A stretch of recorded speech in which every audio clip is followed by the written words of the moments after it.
সাথে টেন্স অনুযায়ী কি কি বিভাগ বসবে? সাবজেক্ট আই, আই এর সাথে প্রেজেন্ট ফর্মে কি হয়? am, পাস্ট ফর্মে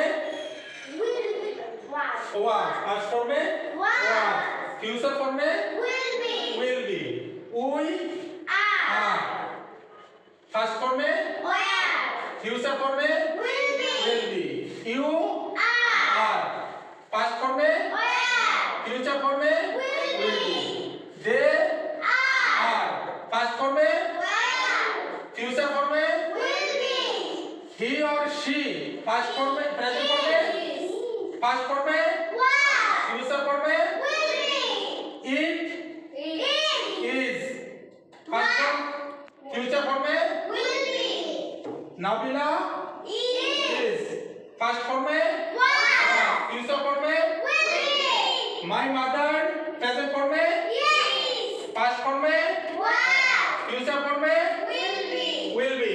তাহলে যদি আমি তোমাদেরকে যদি বলি যে আনিশা ভালো ছাত্রী, এটা ইংরেজি কি হবে বলো? Anisha is a good student. Anisha ভালো ছাত্রী ছিল, তাহলে কি হবে? আনিশা ওয়াজ আ গুড স্টুডেন্ট। আচ্ছা, এবার যদি বলি যে আনিশা ভালো ছাত্রী হবে, তাহলে কি হবে?